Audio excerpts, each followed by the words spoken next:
After dinner, I was at the kitchen sink doing the dishes when I overheard my mother-in-law, Susan, make an offer that felt like it stopped my heart. As long as I agreed to divorce Chloe, she would privately compensate me with $200,000. I glanced from the sink into the living room, where my wife of 10 years was sitting on the sofa, her face illuminated by the glow of her phone screen as she scrolled endlessly through TikTok. She acted as if she hadn't heard a thing, completely indifferent to the conversation that was about to end our marriage. "A divorce is fine with me," I said, my voice steady despite the turmoil inside me. Seeing me finally give in after months of arguments and stalemates, Chloe looked up from her phone, a flicker of shock and then undisguised happiness crossing her features. "There's no time like the present," she said, her eagerness palpable. "How about today?" My mother-in-law hesitated for a moment, looking from her daughter to me. "Are you really okay with this?" she asked, a hint of suspicion in her tone. I calmly placed the last clean plate on the drying rack, untied my apron, and folded it neatly on the counter. "I am," I said, turning to face them, "but I have two conditions." Chloe chuckled, a dry, dismissive sound. "What conditions? As long as you agree to the divorce, I'm fine with anything." It was the first time I had seen her genuinely smile at me in the half-year since this whole ordeal began. "First," I stated clearly, "I don't want the house, the car, or any of our shared savings, but I want $1 million in compensation from your family, in addition to the $200,000 you just mentioned." Chloe didn't agree immediately, but she didn't protest either. She knew her family, the Sues, could easily afford it. "Second," I continued, "I want 30% of the company's shares." Before the words were fully out of my mouth, my mother-in-law lost her composure. "No way! That company was Chloe's father's legacy. You have no right to it. Are you completely shameless?" she shrieked. "If you don't agree, then that's fine," I said with a shrug. "We can just drag this out. I don't mind being an absent father to a child that isn't mine." Chloe's face contorted with fury. "You're ruthless," she hissed. "What do you possibly gain from wrecking our family?" Susan slapped me hard across the face, the sound echoing in the quiet room. "So this is your true face. You only wanted our money from the very beginning. You're trash, with no upbringing." She raised her hand to strike me again, but this time I caught her wrist. "You dare hit back?" she gasped, incredulous. Chloe moved as if to hit me as well, but stopped herself, hesitating. "Insult me all you want," I said slowly, my voice low and dangerous. "But don't you dare bring my family into this." I let go of her wrist and took a step back. "I have evidence of Chloe's infidelity. I know she's pregnant by someone else, which makes her the party at fault in this divorce. If this goes to court, the house and the car will legally go to me. This place alone is worth at least $8 million. If you cross me, you will regret it."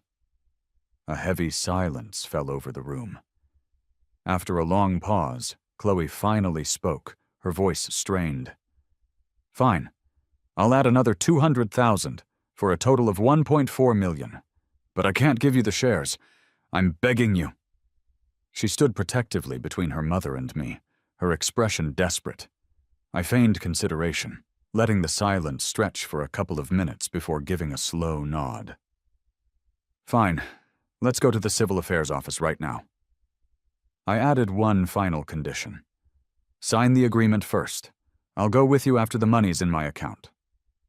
Chloe, worried that I might continue to demand more money later, added a clause at the end of the agreement stating that neither party could demand any further assets from the other post-signing. I smiled internally. It was exactly what I wanted, a guarantee that she couldn't come after my own money later. Before we left the house, I received 3 separate bank transfers totaling $1.4 million. With the divorce finalized and the papers signed, I walked away from that home with nothing but a single backpack on my shoulders. And I never looked back. With my newfound freedom and capital, I immediately secured 2 apartments I had been eyeing in a high-end residential building. One was for me to live in, and the other was an investment property to rent out. The unit I chose for myself was spacious, over 200 square meters with 4 bedrooms, and came perfectly furnished. The rental was a more modest 80 square meter 2-bedroom apartment. I only had to pay the initial deposit, as the bulk of my lottery winnings hadn't been transferred to my account yet. In a strange and ironic way, I had Mark to thank for all of this. Despite him being the man who had come between Chloe and me, if it hadn't been for his actions, I never would have bought that fateful lottery ticket. Fate would not have smiled upon me, granting me a win of nearly $100 million right in the middle of a messy divorce. After taxes, the total came to a staggering $80 million. The story of that win began on one of the worst days of my life. I was at the hospital for a follow-up treatment. I'd been in a car accident while saving Chloe and still hadn't fully recovered from my injuries. On the subway ride home, clutching a bag of prescription medications, my phone buzzed. It was an Instagram message from Mark. He had sent me an ultrasound photo. It was Chloe's, showing the baby she was carrying. His baby. In that single instant, my entire world fell apart. As a man, I had truly and deeply loved Chloe and the small family we were building. I broke down right there on the crowded subway car, sobbing uncontrollably while the passengers around me cast looks of pity and confusion in my direction. When I finally got off at my stop, a sudden storm had broken out, the rain pouring down in sheets. In a daze, I ducked under the awning of a small lottery shop to escape the downpour. The shop owner, a kind-looking older man, saw my soaked and miserable state and invited me inside to warm up. When the rain finally subsided, out of a sense of gratitude, I bought $30 worth of lottery tickets. "Random numbers?" the owner asked. "Sure," I replied, my mind still numb. After what felt like an eternity of arguments with Mark and Chloe, which I won't dwell on, I felt completely empty. Then, out of nowhere, I stumbled upon those tickets I had bought on that rainy day. I checked the numbers, and to my utter disbelief, I had won the first prize 15 times over, a sum close to $1 billion. That incredible fortune was what pulled me from the swamp of Chloe's betrayal. From that moment on, I began to meticulously plot how to cleanly and completely divorce her without her ever suspecting my newfound wealth. I no longer hated her for cheating. I didn't even tell her about my win. In my eyes, we were even. After finalizing my new property purchases for $20 million, I invested the rest of my winnings. I bought 4 commercial shops and diversified the remainder across stocks, funds, bonds, and fixed-term deposits. It was enough money to last 3 lifetimes. With a few million left over for personal use, I went to the mall and bought clothes I had never even dreamed of owning before. I even converted an entire spare room in my new apartment into a walk-in closet. The mall manager, noticing my spending spree that neared $1 million, began treating me like royalty. They arranged for a private lounge for me and assigned staff members to cater exclusively to my needs. However, I didn't buy a car. I couldn't risk anyone finding out about the lottery win, not even my own family. After 2 months of enjoying this new, unburdened life, I decided it was time to return to work. I'm a graduate of a prestigious university and used to be a middle school teacher. After marrying Chloe, I quit my job to become her personal assistant. Ironically, after my accident, I was told that having children would be impossible for me, which became a constant source of disdain from my mother-in-law. I spent years on medication and countless doctor visits trying to fix a problem that wasn't my fault. Back then, I genuinely loved Chloe. Now, I was free, rich, and loving my new life. A couple of days later, I started a new job at a media company handling logistics. It was a perfect fit for my new lifestyle. There were no performance reviews, no real work pressure, and I rarely had to work on weekends or holidays. Perhaps because I have an easygoing nature and often treated my coworkers to meals and coffee, everyone seemed to like me. Within a month, I had found my place within their small, friendly circle. David, the boss's secretary, was both handsome and fit. We often went to the gym together after work and quickly became close friends. One weekend something came up for David, and he asked if I could do him a favor. He needed me to get an urgent document signed by our boss, Isabella. "Just go to her place," he said. "I'll give you her door code." He explained. Isabella often wears headphones, so she might not hear the doorbell. "Thanks a lot," I said. "I'll get you coffee tomorrow." "No worries," he replied. "I'm not doing anything important anyway." I printed the documents, put on a casual tracksuit, and headed out. After a subway ride, I arrived at Isabella's villa. I rang the doorbell twice, but as David predicted, there was no answer. I used the door code he gave me and let myself in. I found Isabella in her bathroom, earbuds in and her eyes closed, soaking peacefully in the tub.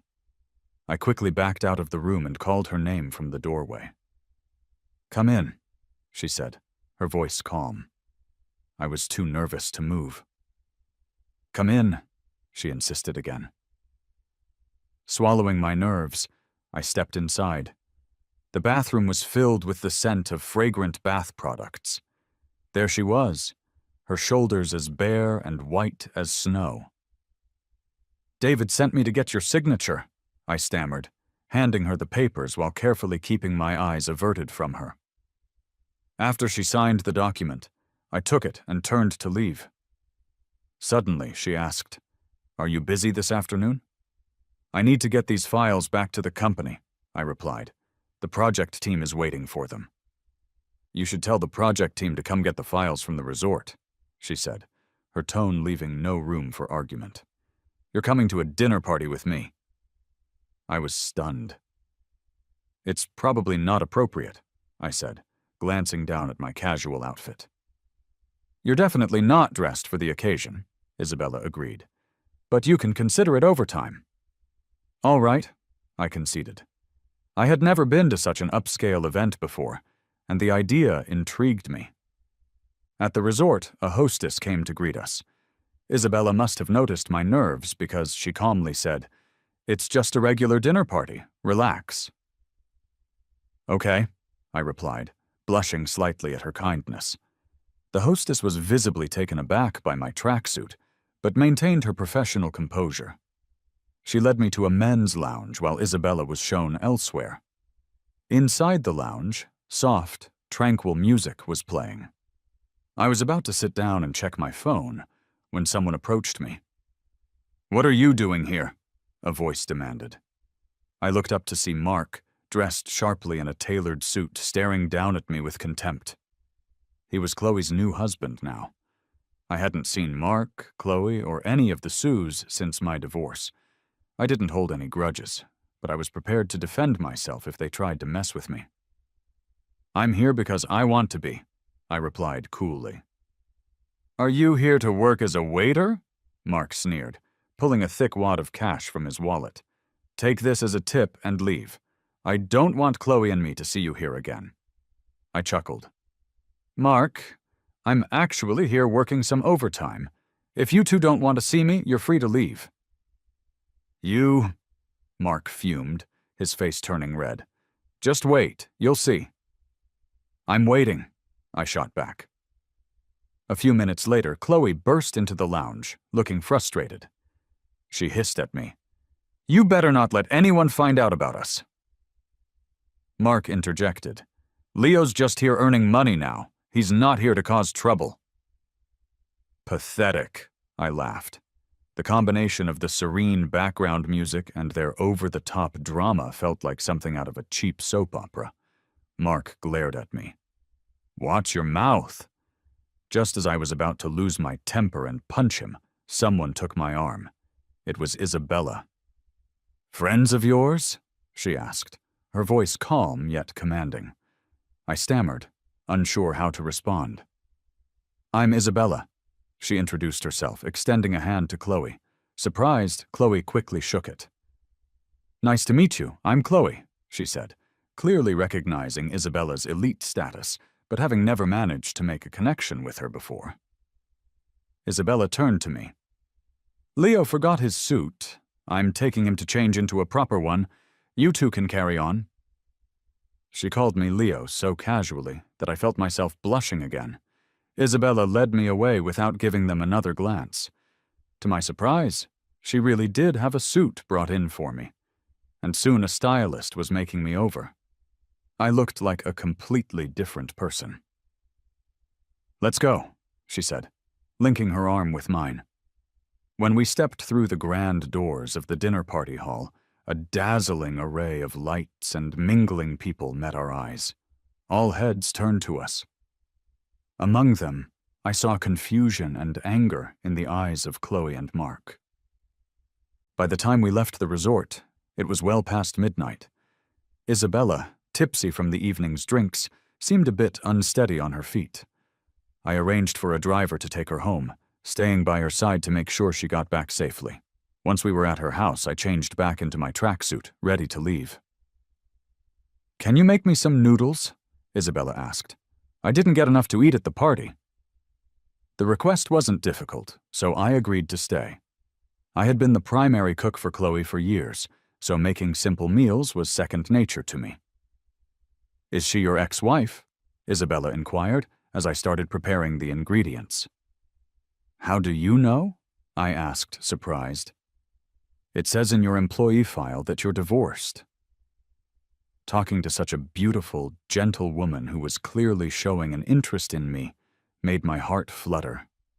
I even started to hope for something more between us. Her intense gaze made me blush, and I turned back to the counter to wash some vegetables. Suddenly, I felt Isabella's arms circle my waist from behind, her presence enveloping me as my heart raced. "You'll get wet," she murmured, her breath warm against my ear. "Huh?" I shivered inexplicably at her touch. Isabella rolled up my sleeve slightly and leaned closer, her words teasing. "I think you're imagining something odd." "Can't I imagine it?" I replied, teasing her back, my wet fingers brushing against her hand. Isabella's eyes softened, becoming dreamy. "Would you stay tonight?" she asked. Staying meant spending the night with her. I didn't resist much. The night unfolded with an unexpected ease. It was more harmonious and natural than any time I had ever been with Chloe. We were completely open with each other, like the sweetest of lovers. When I asked her why, she simply said, "Liking something doesn't need a reason." At the office, Isabella and I acted as if nothing was going on between us. When we passed each other in the hallway, we'd secretly touch hands, or she'd give my waist a playful pinch. Sometimes she would call me into her office, teasing me until I was all flustered, only to send me away empty-handed. When she wanted me to come to her villa, she'd call my office landline and say, "I really want your noodles right now." Every time, it left me so nervous I felt numb, but I was also thrilled. David noticed me acting strangely one day after one of her calls. "What's up with you? You're blushing like crazy." I quickly hung up the phone and touched my hot face. "I'm not feeling well. I was thinking about heading home early." "Then go home and rest," he said kindly. "I've got this. Besides, the boss just left." "Thanks a lot," I said, and bolted out of the office. Without a car, I ran to a quiet spot next to an adjacent building where Isabella was already waiting. Instead of driving home, she took me to a lakeside parking lot in a nearby park. There was wide green grass, bright sunshine, and a gently flowing lake. Since it was the middle of a workday, almost no one was around. No one to stop us from having a good time. And even if there were, so what? We were consenting adults. Live and let live.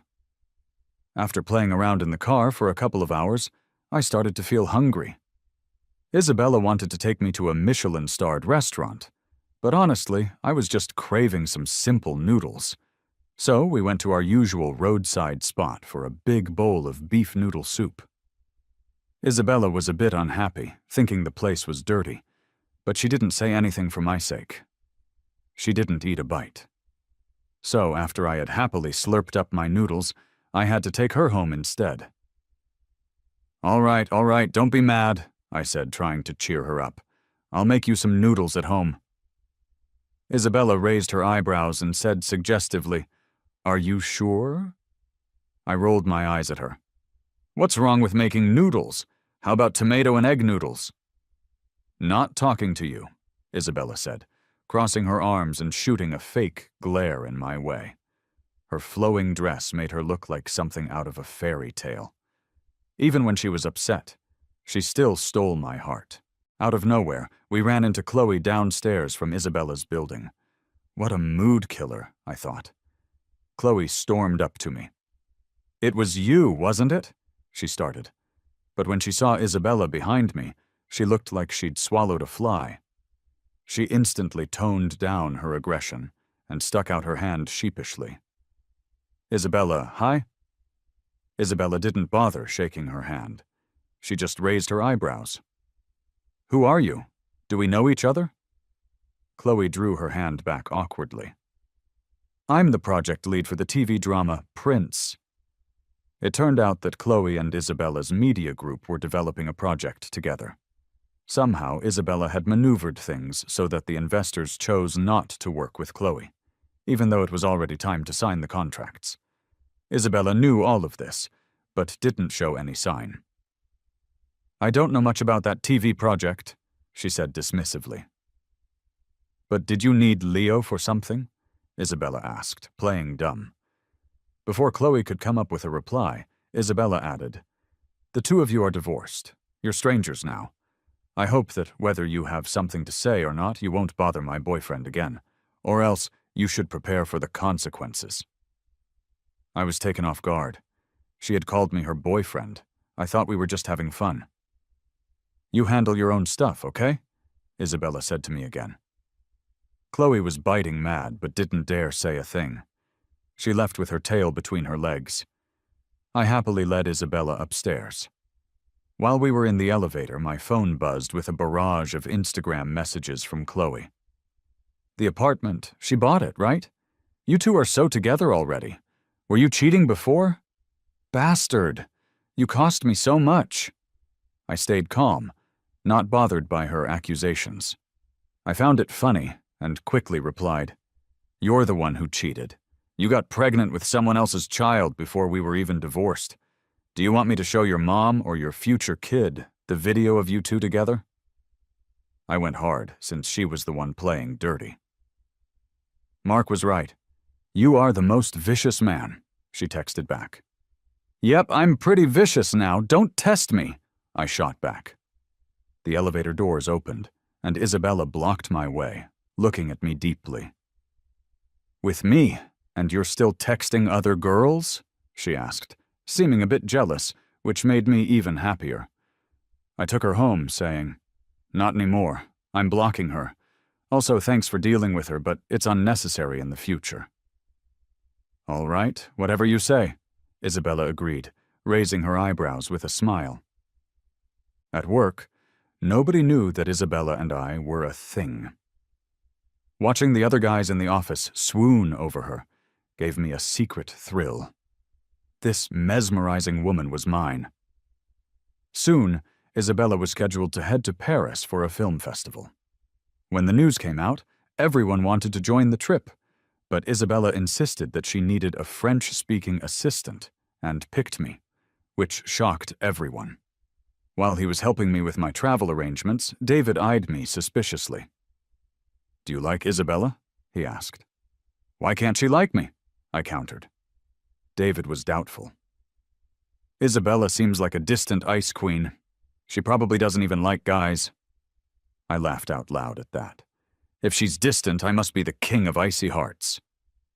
After a while, rumors started to circulate in the company. People said I was always in the boss's office, that Isabella looked at me differently, or that they had seen us on dates. Isabella paid no mind to the gossip, and neither did I.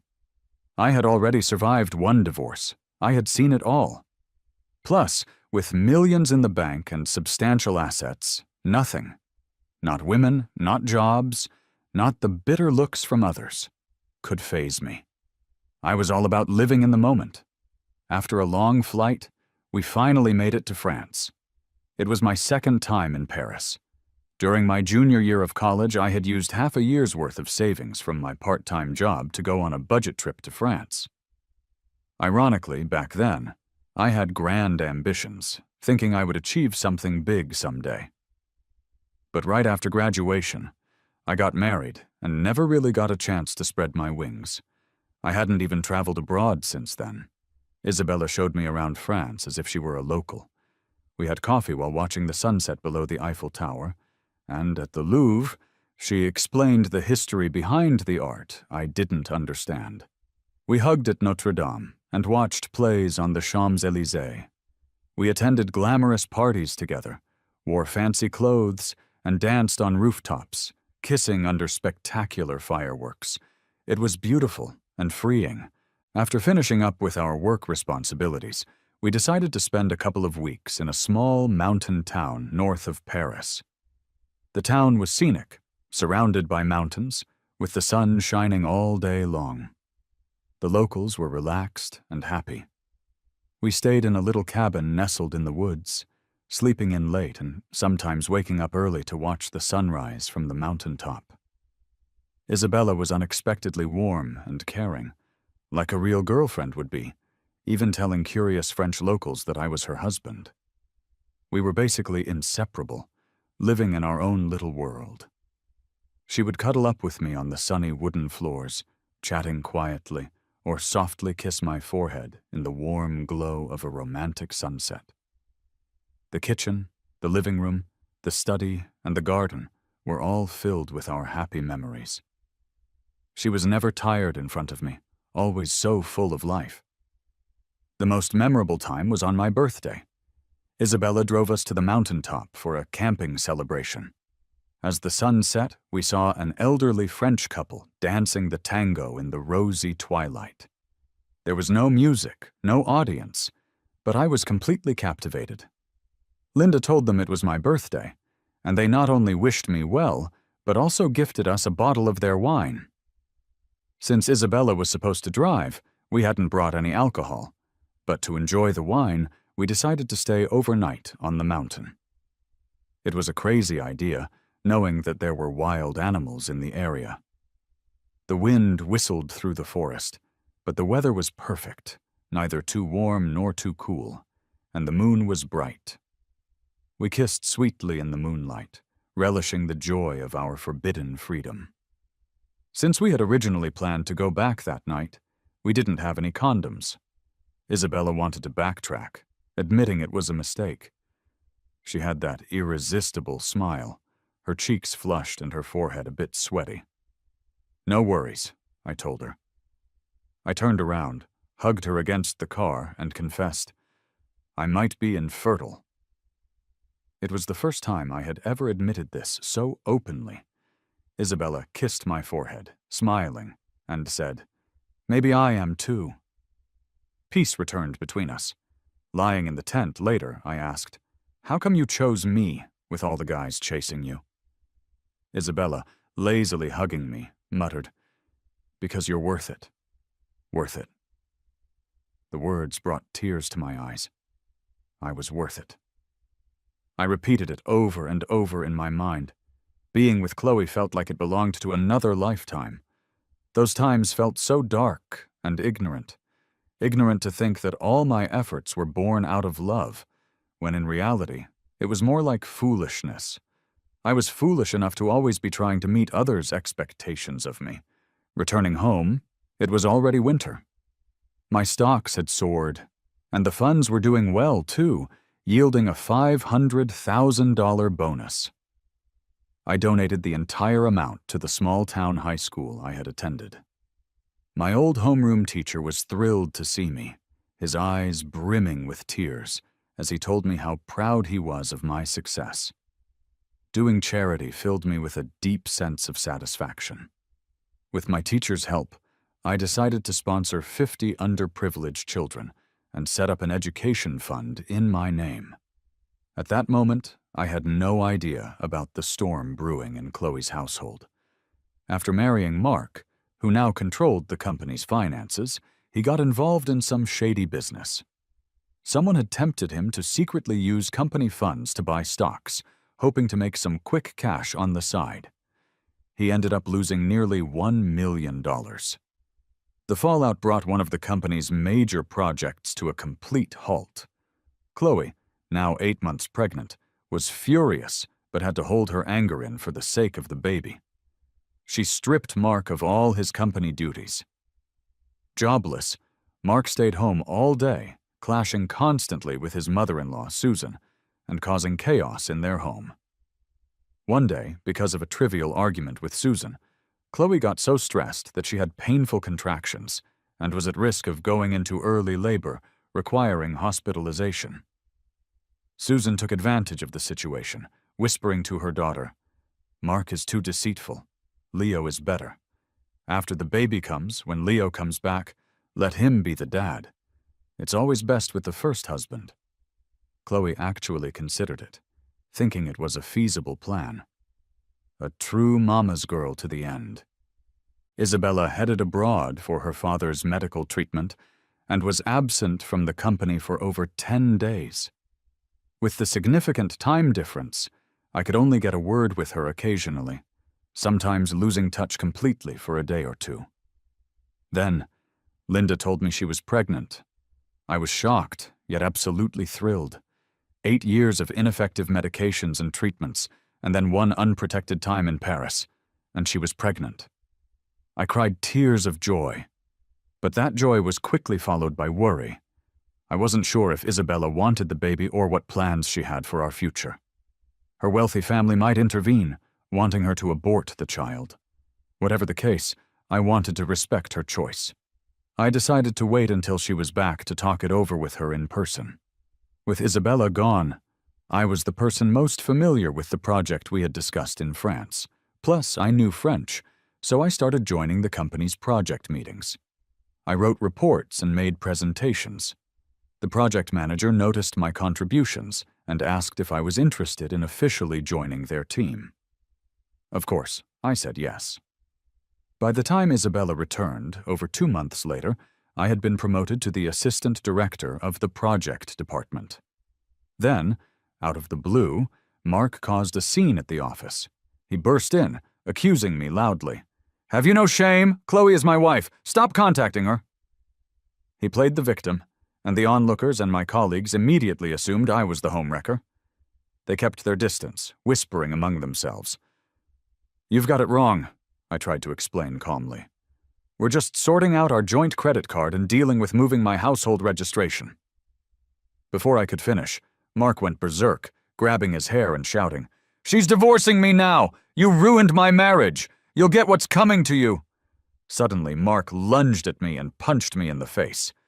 I didn't expect him to lose control like that and was caught completely off guard. Combined with my existing health issues from the accident, I felt dizzy and almost fainted backward. Luckily, there was a small bar nearby that I could grab onto, preventing a fall. I didn't want to cause a bigger scene at work, so I held myself together and started to walk away. Seeing me leave, Mark tried to grab me again.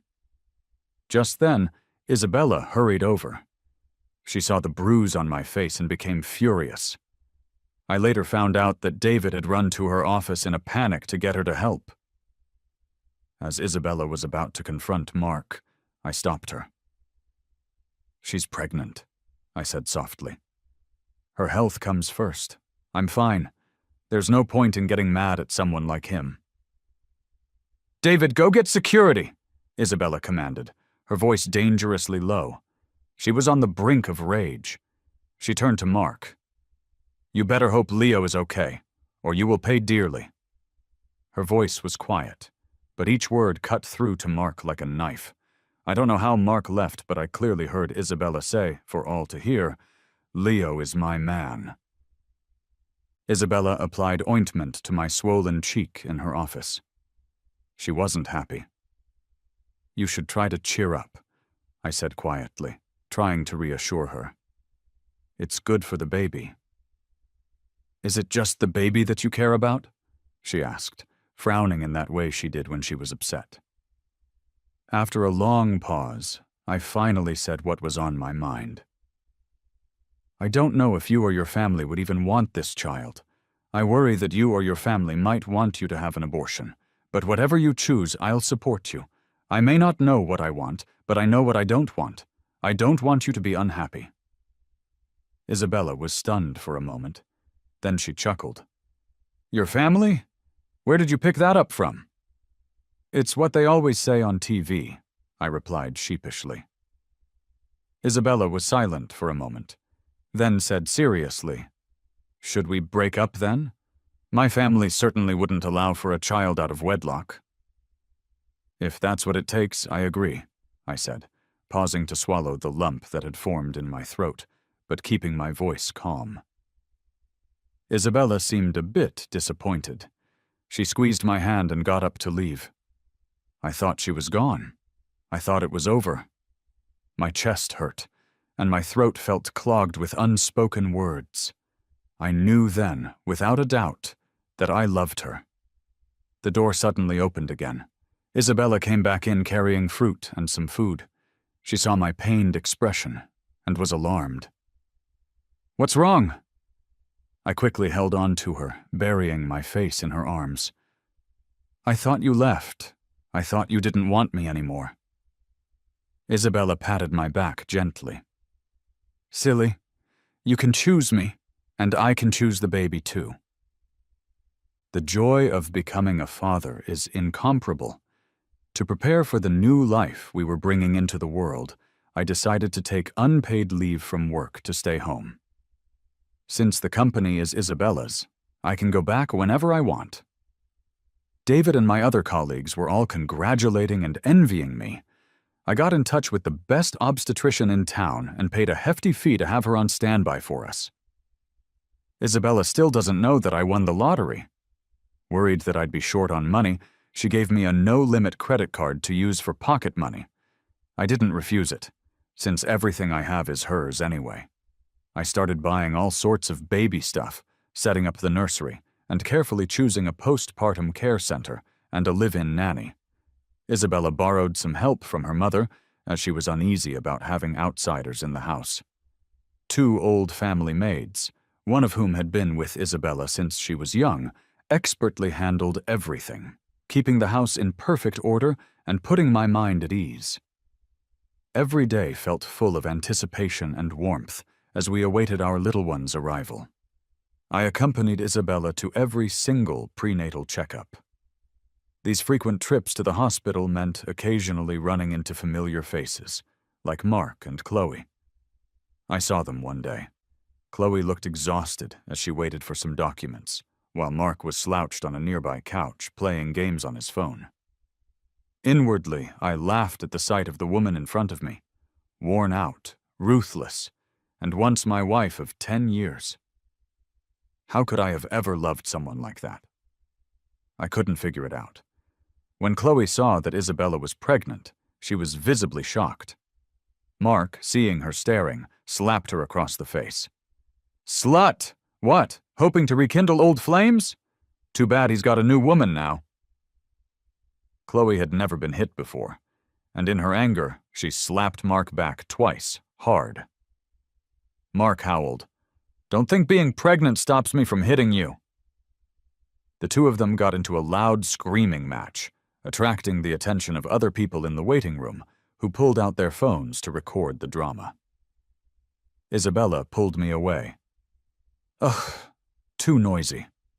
Lying on the sunlit wooden floor of our living room, I asked Isabella, What do you prefer, a boy or a girl? A boy, she replied without hesitation. Ah, you're so biased, I teased. I just think girls have it harder in this world than boys do. I hope our child doesn't have to struggle like that. But boy or girl, I will love them no matter what. Isabella's words brought tears to my eyes. She will make an amazing mother. I finally told Isabella about winning the lottery. She didn't ask many questions, just said, Your money is yours. It will never be touched. Use it as you did before, and make sure to get everything properly notarized. And don't tell anyone else." I nodded. Not long after, a college friend told me that Chloe had divorced Mark, giving up an $8 million house in the process. How much money Mark took from her family, no one knows. But given that Chloe's mother had a stroke from the rage, it wasn't a small amount. Their baby boy, still breastfeeding, was awarded to Chloe in the divorce. Their stories, like old things sealed away in a box, will eventually disappear completely from my life.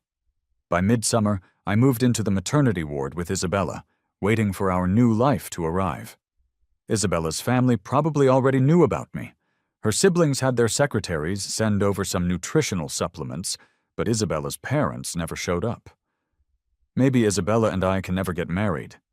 It's probably like in those TV dramas, where a divorced guy who doesn't match up with the wealthy family can't ever measure up to the heiress. But who cares at the end of the day? What I didn't know then was that Isabella's parents not interfering was already the biggest compromise they could make. It was the result of Isabella giving up half of her inheritance. I heard that half was worth over $1 billion. How could I ever be worthy of her giving up so much for me? Honestly, I don't care about her family's attitude or how much money she has. As long as Isabella asks, I'm willing to do anything for her. I often feel that I don't deserve her treating me this way, that I'm not good enough for her. But she always says, "You are worth it." Those words are enough to comfort half a lifetime of my unhappiness, enough for me to give her everything, including my life. These days, all I want is for Isabella and our daughter to be safe and sound. Yes, I'd like a daughter, a sweet little girl. 2 hours before she gave birth, Isabella proposed to me. The ceremony was simple, with no one else there. She held up an emerald ring that had been passed down through her family for generations, tears of tenderness shining in her eyes. "Will you marry me?" she asked. I was deeply touched, but also hesitant. "Why me?" She didn't answer right away. She just said it was love at first sight with you. I remembered the first time I saw Isabella. I hadn't been to a job interview in years, so I was incredibly nervous. I had gone to the hallway by the stairs to do some deep breathing exercises to calm myself down. I heard voices coming from downstairs, so I rushed back up. After taking 2 steps, I saw a woman standing there, bathed in the sunlight streaming through a window. She was half smiling, with eyes that sparkled like stars. She was the most beautiful woman I had ever seen. We locked eyes for a couple of seconds before she stepped aside, signaling that I could go ahead. I said, "Thanks," and walked past her, my heart pounding in my chest.